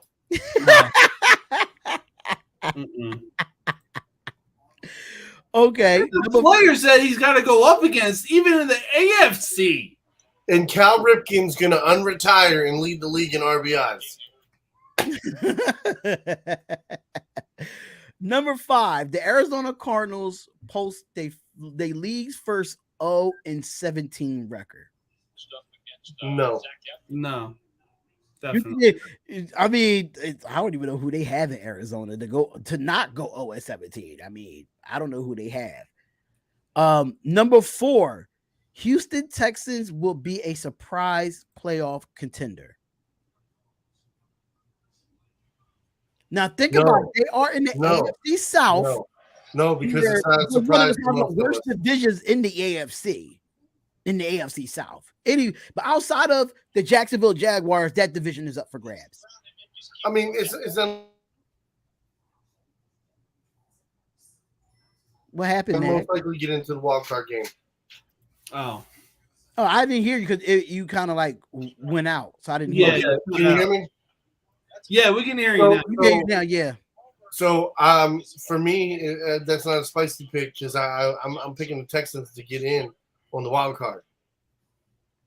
I think with D'Amico Ryans and that defense that they have, the young offense that they're installing, I think a lot of people are writing them off, and I think they're going to get a lot of sneaky wins. I think because that team is going to be coached up, especially with Dameon Pierce as a running back too. Very great, very good running back at that. Very good running back. Definitely came onto the scene last year. Definitely did. Number 3, the Tennessee Titans will embrace a full rebuild by the trade deadline. Hold on, you said what? He watching the baseball game. Tennessee Titans will embrace a full rebuild by the trade deadline. No. I think they need to go on a full rebuild, but by the trade deadline, I don't know. Yeah. No, that's too soon. I mean, that's a bolder prediction. Unless, so I'll say this: unless they've only got like 2 wins before the trade deadline, then again they'll probably blow that shit the fuck up. But if not, if they've got like 5 wins, by you know what I mean, 4 or 5 wins, I think they ride it out. I mean, that's a bolder prediction than Garland saying that by week 10, Russell Wilson's future in Denver is in jeopardy. I give it until week 5. No, this about to be a spicy one. Deadline? No, I really don't see the Titans being in full rebuild. Number 2 bold prediction they have. The New York Jets will rank number 1 on defense. So the New York Jets? The New York Jets will rank number 1 on defense. No, but top 3. I think they'll finish like 3rd. I think they'll finish 3rd. I could easily see top 3. I can't surpass the 49ers just yet. I don't think they just. And I think it's going to be because of this. Because their offense, there's going to be games where their offense is going to struggle. Yeah. Against really good defenses. And that's going to be the problem. That defense is going to be on there a lot longer than they thought they would be. And they're going to get gassed. And what happens when you get gassed? You play on your heels. You're not playing on your toes. So being laid back leaves you flat-footed. You're running flat. You're getting slower. Then you stop liking the contact. It's a whole attitude thing about it. Whether you think it happens or not, it's a fucking mindset. And when you hit that fucking mindset where you feel like you're hitting that wall, what do? You want to go sit the fuck down on that bench. You know what I'm saying? So fuck it. I'm a half-ass one. If he open and catch that motherfucker running for a touchdown, better luck next time. I can't. Hey, don't lie. We've all seen it happen to good defenses where they just be like, man, fuck. Oh, you. No, you. Fuck. Okay, come on, let's go to sideline. And we got the number 1 bold prediction. He brings the cat in right at the right time because the Detroit Lions. She's in heat right now. Oh man. I know a lot about that. My cat was in heat, man. Oh yeah. And we got a male cat that had a certain operation done, and she keeps consistently presenting herself to him. Like, just, this is his face. Oh, man. It's funny to watch, but at the same time, it's like, please stop. Right. Stop. But the Detroit Lions will have the number 1 offense in the NFL as the number 1 bold prediction going into this season. Ain't no fucking way. Look who they gotta fucking gotta be compared to. You got the Philadelphia Eagles, who have Alabama's fucking offense in the NFL. And then on top of that, you got the San Francisco 49ers, who got Brandon Ayuk, Deebo Samuel, who's a fullback, Juszczyk. Yeah. I mean, Christian McCaffrey, just loaded offenses in the NFC right now. Yeah, this is the NFL number 1 offense, even over the Kansas City. You got the Bengals, absolutely you got the not. Ravens, you got the Jets. Nope. I mean, you No. got the Jaguars. That is a bold prediction, and don't get me wrong, I do like Dan Campbell because that man is single-handedly keeping Bang Energy in business right now. But there ain't no way in freaking hell that the Lions are going to have the number 1 offense in the NFL. Agreed. But my bold prediction, they end the season number 1 in their division. Ooh. You think they'll win the NFC North, is what you're saying? Yes, sir. I think they beat out the Vikings. I can see that. You know what? I had it reversed at first, but now like the more I watch them in training camp, the more I see what's going on. Listen, I said it in many shows before that I'm still sticking with the Detroit Lions to win the NFC North. That was my bold. That's all. That's it for all the predictions. Fuck, they're a dark horse in the NFC. The preseason is going to mean everything for the Lions. It is. How they play in that preseason is how I'm honestly gonna come into the season judging them for this simple fact. What 80% of their team has only played for 1 or 2 years. Preseason don't mean shit though. No, but it don't because half of the starters are going to come out. The starters don't play. That's the problem with the preseason. After the first 5 minutes, it's the third stringers. No, okay. Hear me out. I'm telling you, Dan Campbell, for the first 2 quarters of every preseason game and the whole last preseason game is going to mean everything, because it's going to be those second string guys.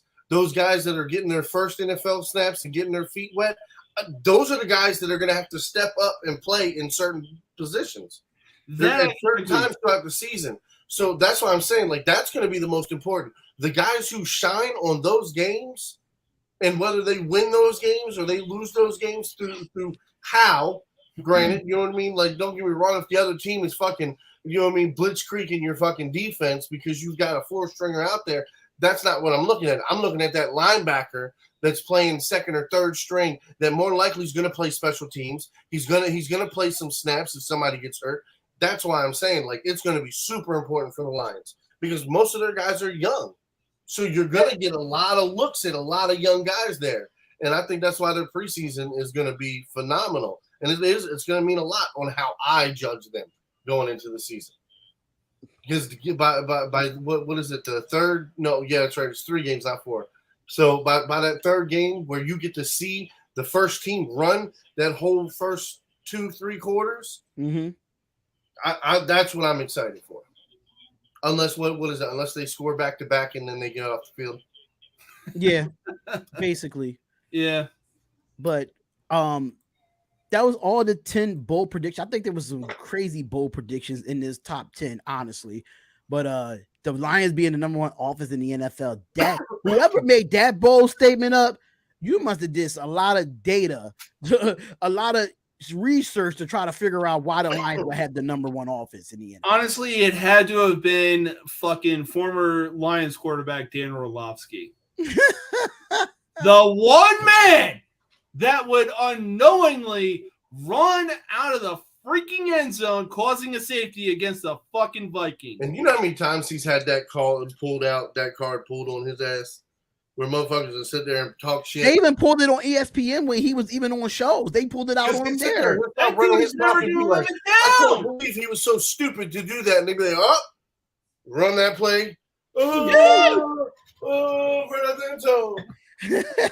Not you drove.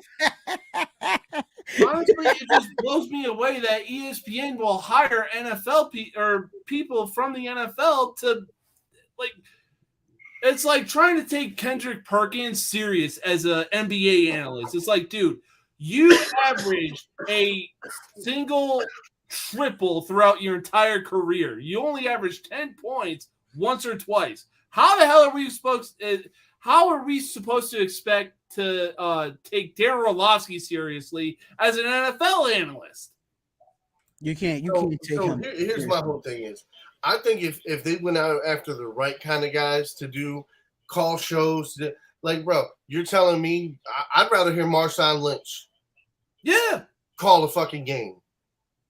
Like, bro, I don't want to hear some white guy who's never played a game, who's got almost zero personality.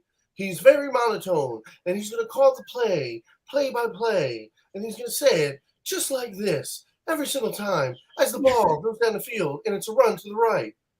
Like, you know what I'm saying? Like, I don't want to hear that. I want to hear someone who can explain the game and be like, oh, like Tony Romo. I would give it to Tony Romo. Tony Romo might be a good quarterback in the NFL, but he is a fucking great commentator. The way I love Tony Romo. Offenses, sits there and he's done it multiple times through multiple games. People got on Tony Romo too, though. What's going to happen? They give him a little bit. It pisses me off when people say that Tony Romo gives a little bit too much information on the field. I'm sorry, I love that shit.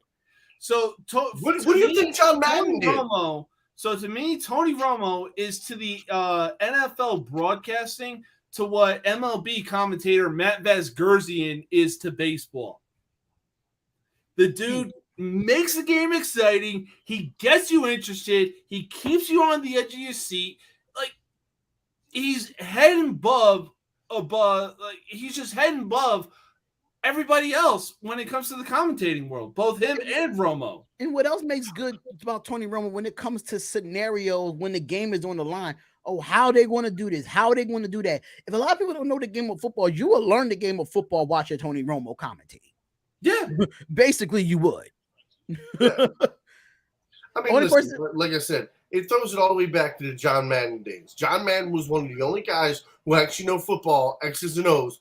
Pull it up on the screen and draw your lines. Okay, you got your position here. Your left tackle, your right tackle, your guard. All these guys are going to swing. All right. Then next thing you know, now you see the running back get it. The running back's going to cut through that hole. You see the gap. Your center and your left guard is going to do a stop block. And he's going to cut right up that gap. And he draw all over the fucking screen and tell you exactly what's going on. I mean, plus with Tony Romo, like every time the crowd is going nuts and he's trying to talk, you can literally hear that he's trying to talk over the crowd because he's in the broadcasting booth. And it's just like, yes, that is the kind of energy that we need when it comes to football commentating.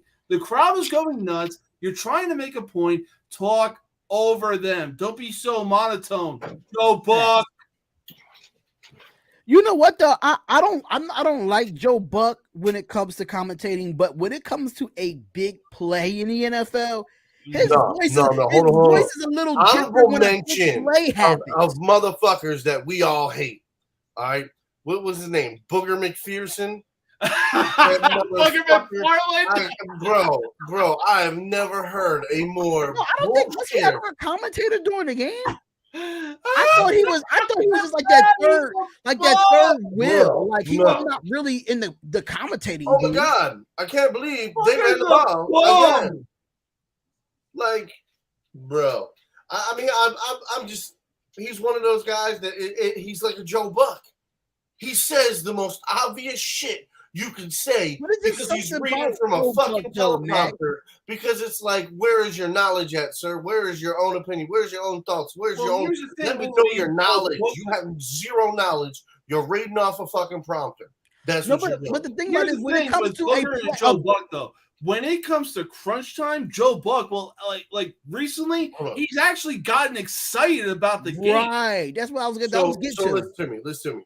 I would tell you like this. Like, as somebody who's worked behind the scenes as a stagehand, I've done recordings in multiple studios. I've worked for ESPN. I've done X Games shit. I've done everything from the White House to some hick-ass town in West Virginia setting up a show. Okay? And everything in between for corporate shit. So it's like being there and seeing how this shit gets set up and seeing how it's done where you have a guy and the producer is standing there and he's saying, all right, commentator, you talk. All right, give me the color from the sports guy. All right, shut up now. You go. All right, shut up. You go. All right, go. You go. And it's just a producer saying which one to shut up and which one to talk. I'm just being honest with you. And that's how you know when somebody's reading off the prompter and not just giving you their actual opinion. But that's always you have a microphone, a talk man, and you have a color guy to fill you in on what's actually happening. Now I can assess to that because even when you look at Joe Buck's younger years doing the NFL, you could tell that he was talking off the teleprompter. Lately, in the last 1 or 2 years, when it comes to his reactions, had those 2 critical hits. Well, yeah, when it comes to no excitement whatsoever, you could definitely tell he was reading off the teleprompter. When it comes to reactions now in the games in the last 1 or 2 years, you can see that he's progressed in that area. He's not the best to do it, but did I see progression from Joe Buck? Absolutely. You could honestly go back to the Minnesota Miracle. I will take Al Michaels over any one of those fucking commentators. Nah, fuck that. I'm taking Gus Johnson. What are you talking about? Well, I'm talking about as a commentator. Al Michaels was a commentator. He wasn't an athlete. So I'm strictly talking about guys who would call the game and put color to it instead of just reading off the prompter. Mike Tirico was one of the fucking best ones to do it. And he had his own little catchphrases that he would throw in there. And again, like I said, I loved it.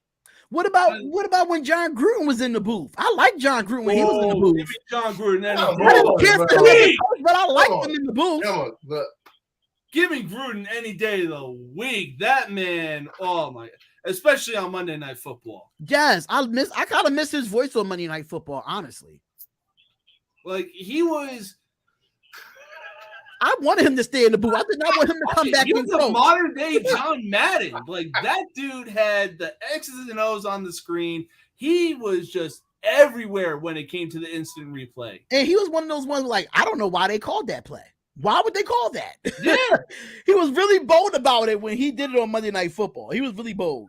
I mean, hell, even the Manning brothers and Shannon Sharp when it was the Broncos versus Seahawks game. Mm-hmm. And both like Peyton, Shannon Sharp, and Eli call timeout.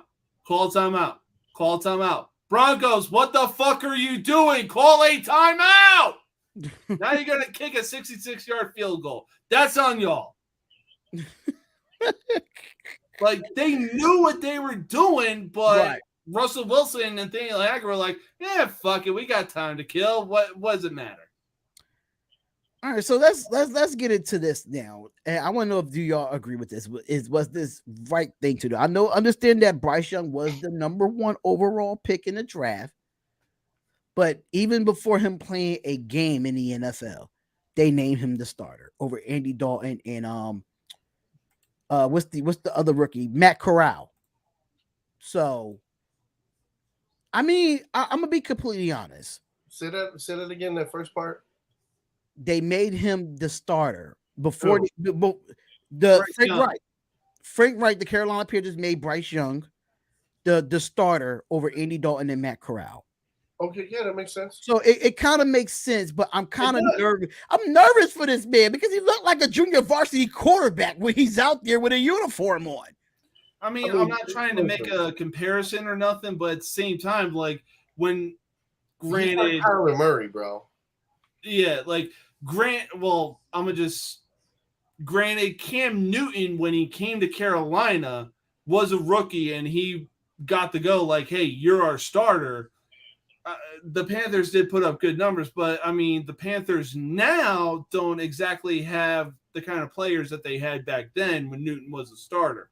But if you got to think about it too, Newton was coming out of college with a Heisman Trophy off of national championship.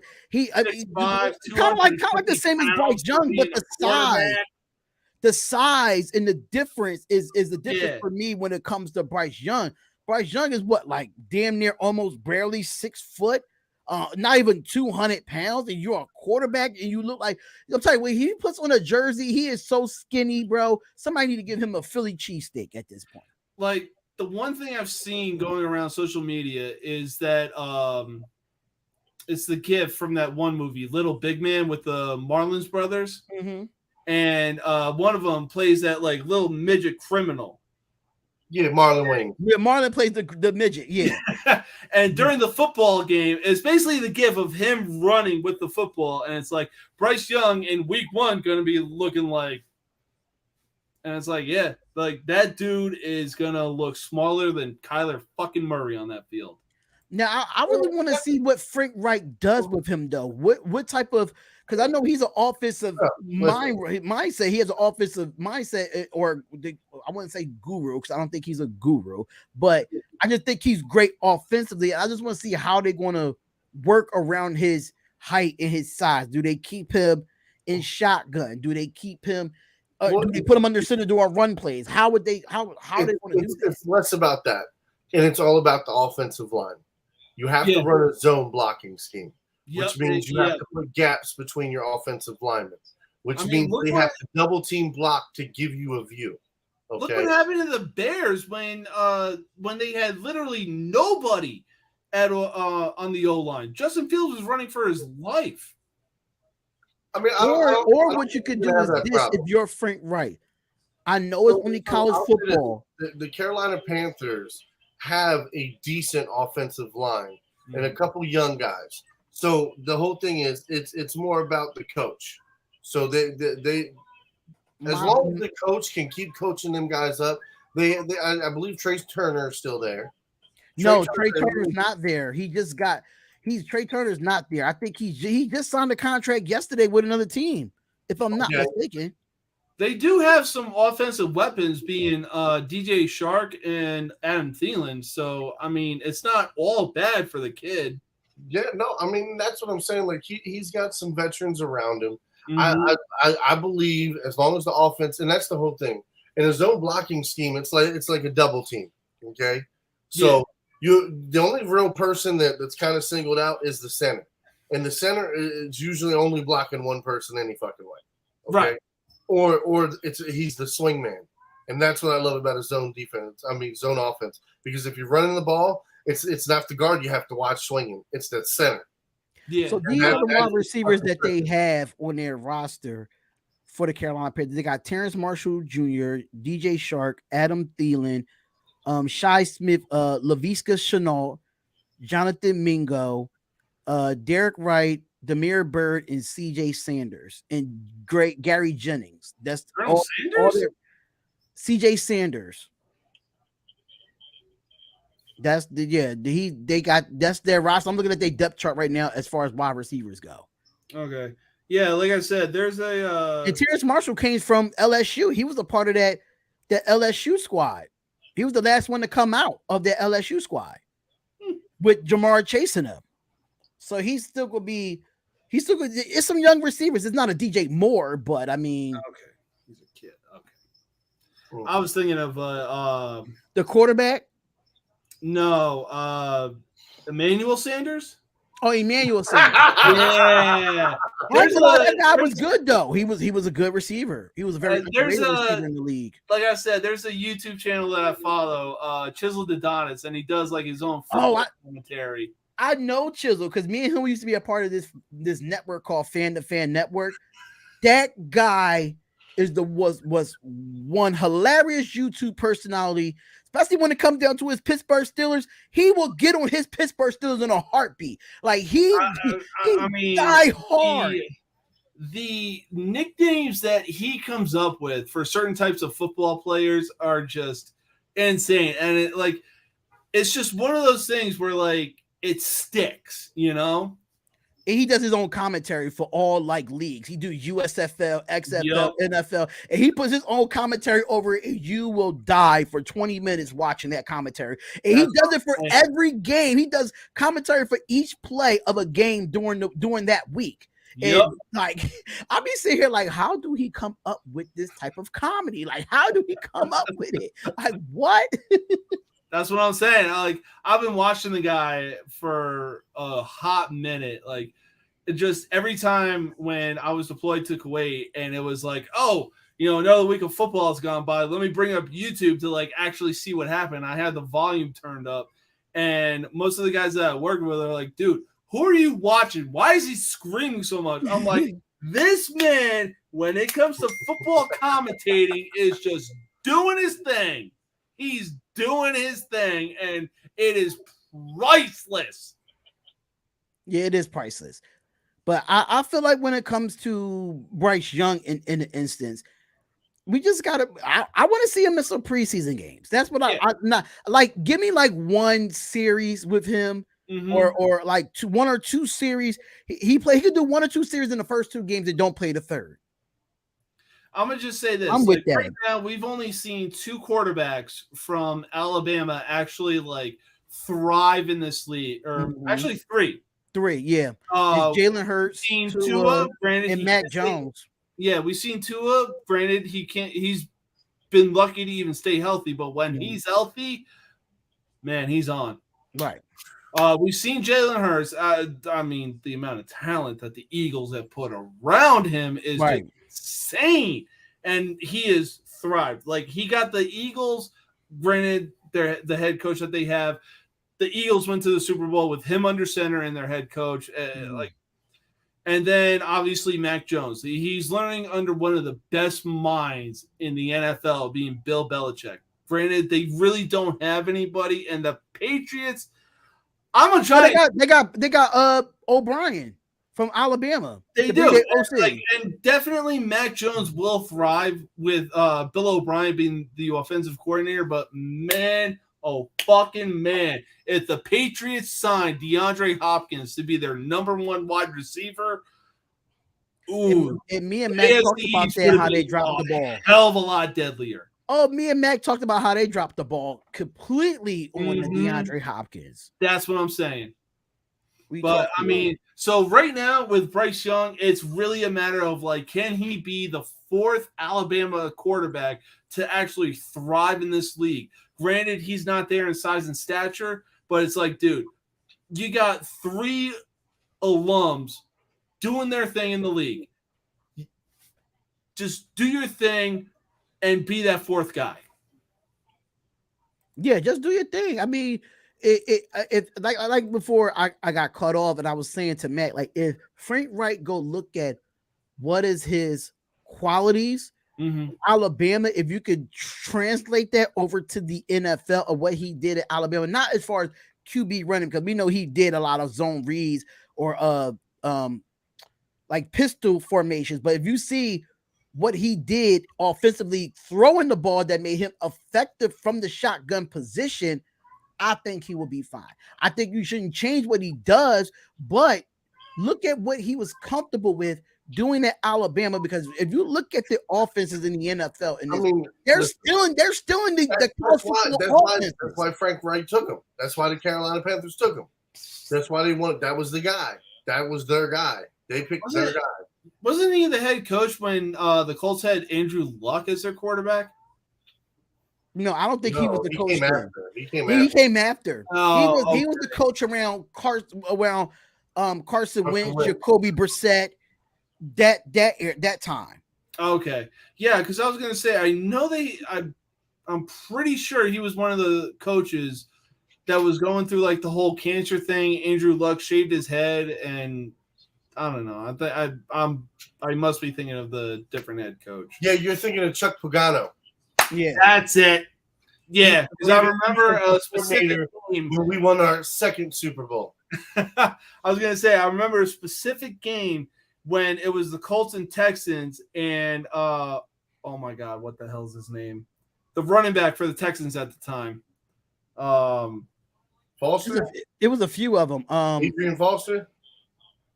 Was it Adrian Foster? That's it. Yep. Okay. Yeah, he ran in, scored a touchdown, did like his celebration, ran up to a sign with the Chuck Pagano cancer thing, kind of like high-fived it, like, dude, hope you recover.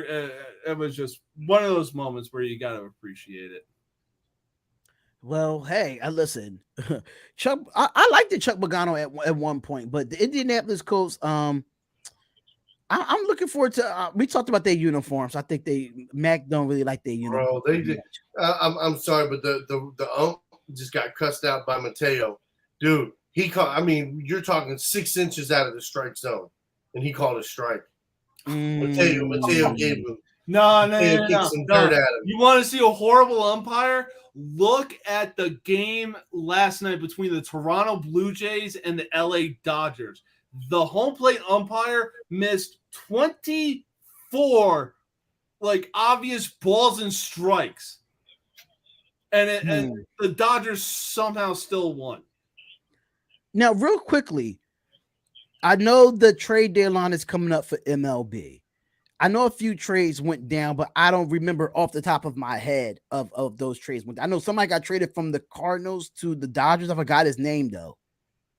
It was I saw it on Facebook. Talking about what was it? No, a trade was done between the Red Sox and Dodgers. Oh, Red Sox. It wasn't Cardinals. It was Red Sox. Okay.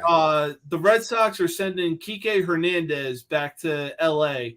And I think in return, the Red Sox are getting like a few future draft picks. And like obviously Kike Hernandez's history with the LA Dodgers really speaks for itself. He's been as the ESPN notification that I got, a super utility man.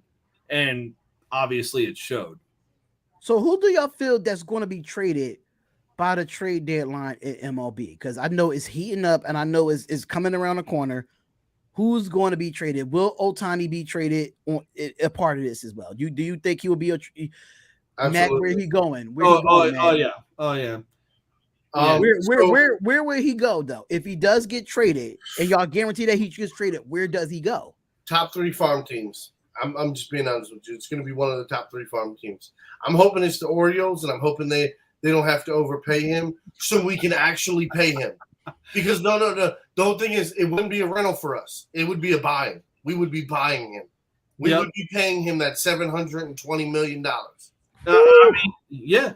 And I mean, we are witnessing a modern day Babe Ruth. When you look at what the Orioles did the last time they signed a guy like this, Chris Davis, he shit the fucking bed. Our luck has changed. Our team has changed. As long as we don't, and the whole thing is like our guys that are part-time guys, just guys we switch in and out. Even if we gave up 3 of them guys, like a handful of farm guys, bro, and then paid Ohtani, listen to me.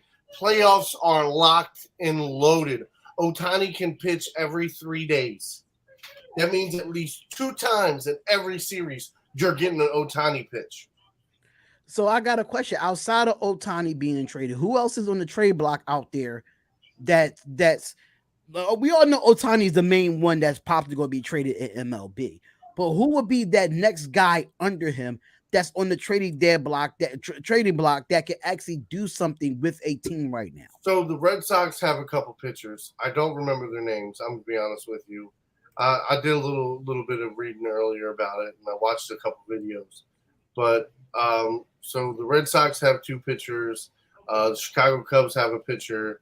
And then it's just a handful of journeymen that are out there that play positions. Like, you know what I mean? Like the Orioles, we have like 2 or 3 guys that are probably we're able to move if we could get the right person at the right position. You know what I mean? Like if we could get a solid starting relief pitcher. Like we already picked up one, but ain't no sense in having not having another one. And then we really need another starting.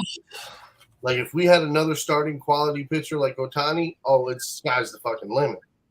So I know when I'm looking at ESPN here, so having 3 good pitchers, that's a rotation right there. So if we made it to the playoffs, you're getting at least 2 games Ohtani pitching. So I'll take that gamble on 4-game series. So they said Ohtani, Max Scherzer, if I said that correctly, and Nolan Arenado. Arenado. Data 3, data 2 outside of Ohtani. That's other stars that could land proposals during the trade deadline. Now, I'll say this. Are you going to talk about the Yankees? No, I'm actually not. Okay, I was actually brought up this morning of the MLB trade deadline, and my wife, she's actually like a big time Cubs fan, and she's like, "Oh, what if the Cubs got Shohei Ohtani?" I'm like, you do realize the kind of shit that the Cubs would have to give up just to get Shohei. Yeah, no, I mean, oh my God, I swear to God, she clapped back with something like it was just one of those things where it's like you wanted to be serious, but at the same time you just couldn't help but laugh. She's like, Chicago needs a little Asian persuasion. And I'm like, honey, they have Seiya Suzuki. Granted, the dude is so hard on himself when it comes to game time, but like him being the stud that he is in the locker room, but at the same time, him and Shohei on the same team, it would kind of counterbalance things, Because Shohei, like, he would be the kind of guy that could just go up to Seiya Suzuki and be like, look, dude, I get what you're trying to do, but there's no reason you need to be so hard on yourself when we're out there playing the game. Right. So, I mean, if somehow, I don't know how they'll do it, if somehow the Cubs actually land Shohei Ohtani, I'll probably shit a brick. And I'm gonna be honest with you, my boy Malguli, he talks all Chicago sports. He would love for that to happen as a Cubs fan. He would love being a Cubs supporter, I would love to see that happen because, like, my God, that would just boost their stock 100-fold. And the thing that's killing me right now is the Orioles. $26 million is what that's what our salaries equal up to. Right? The fact that we can absolutely afford to get Ohtani and then still pay some of the other players when it's going to be time to pay them. You give him a front-heavy contract for the next 2 years, give him most of his guaranteed money, and then on the back end, it's cheaper when now you got to start paying everybody else. Yeah, I mean, honestly, the only two genius, brother. The only 2 West Coast teams I could really see him going to are either the Mariners or the San Francisco Giants. But, like, don't get me wrong, the Dodgers, like, they're good, but every time it comes to the postseason, they just choke. They stink and they choke. That's the problem. They shit the bed. They kill me sometimes. So I will tell you this. They kill me. The dark horse might be Washington. The Nationals? Mm-hmm. That might be the dark horse because they got a handful of good players all the way throughout their whole system. Yeah. So I'm just saying, like, you know what I mean? Like, they can move a couple pieces around and they definitely gonna have the money. Yeah, no, that's true. That's what I'm saying. Like, you have to understand, like, I'm talking about the dark horse teams are the ones that could actually pay him to keep him and trade for him to keep him, not just to rent him out for the rest of the season. Meanwhile, they just build up their farm system and get those newbies the experience that they need. Mm-hmm. So come next season, they're playing like the Baltimore Orioles. So, James, I got a question for you, brother. Are we doing SummerSlam August 5th? Oh, you already know. Yeah. Yeah. I just wanted to make sure because it might be a new name to the bloodline, Ooh. It might be a new name to the bloodline. That's all I'm gonna say. the greatest storytelling in the last 10 years. I'm looking forward to it. I really hope that Brock Lesnar and freaking Cody Rhodes end this feud. I need this feud to end. No, what I need is to see LA fucking Knight be pushed because I'm tired of seeing him come out, get the pop that he deserves, deliver a promo, and then last week shit the bed. Thanks, WWE Backstage. Oh, and they try to say that he's a problem behind the curtain. That he's a problem in the locker room. That is bullshit. No, he's definitely not a problem. It's like, give him the push that he deserves. He is so over right now. He's got the crowd in the palm of his hands. He's got the voice of The Rock, the catchphrases of both Stone Cold and The Rock. It's like, oh, he has the same pop. When you hear Seth Rollins come out, he has that same pop without a title. Like, I'm about to get on Trivago or any budget website right now, get a first-class ticket to Connecticut, and just see some sense into Triple H and be like, dude, you said it at Money in the Bank. Good things come to those who wait. We've been fucking waiting. Give us the push of LA Knight. True. Because he was supposed to win Money in the Bank, and he was supposed to win the United States Championship. Get it. I got it. The dude came out with a microphone, and it was like, I got 3 guys in front of me, and it was like, the pieces are there. But Rey Mysterio pins Cameron Grimes, and it's like, what the fuck? You still pushing Rey Mysterio to get the United States Championship. Like, come on, bro. You got to get to the Hall of Fame. You don't need nothing else. Face Austin Theory at SummerSlam. It's like, is Lesnar going to put Cody Rhodes over? He don't need to. It wouldn't surprise me. I mean, you don't need to, though. I mean, if you look at Cody Rhodes had coming from AEW, coming into WWE, Brock Lesnar don't need to put over Cody Rhodes. No. Cody Rhodes is a bigger figure right now than Brock Lesnar on Raw. That's not what I'm saying. I'm saying, is Brock Lesnar going to give him that epic match? Like that's what I mean. Like, I think Brock Lesnar's going to lose. I'm not saying that Brock Lesnar's a bigger fucking star. I hate Brock Lesnar. But when he puts people over, he puts people over. And that's what I would love to see. Because listen, Cody Rhodes is no slouch. He's no slouch, and that's not what I'm saying.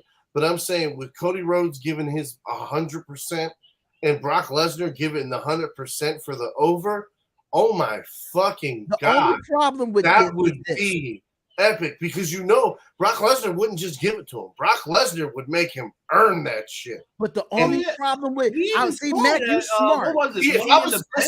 If I was guaranteed that match, I would 100% watch that pay-per-view. But this is the problem. No, you're getting that match. They built this for SummerSlam. Mm-hmm. So it's going to be like some type of extreme type of match. I think it's like last man standing or no holds barred or something like that. But I know there's extreme rules involved. You think it's going to be 30 minutes? I mean, it's SummerSlam. SummerSlam is going to be a long event. It might be 30 minutes. It might be 30 minutes. The main event between Jey Uso and Roman Reigns is going to be long.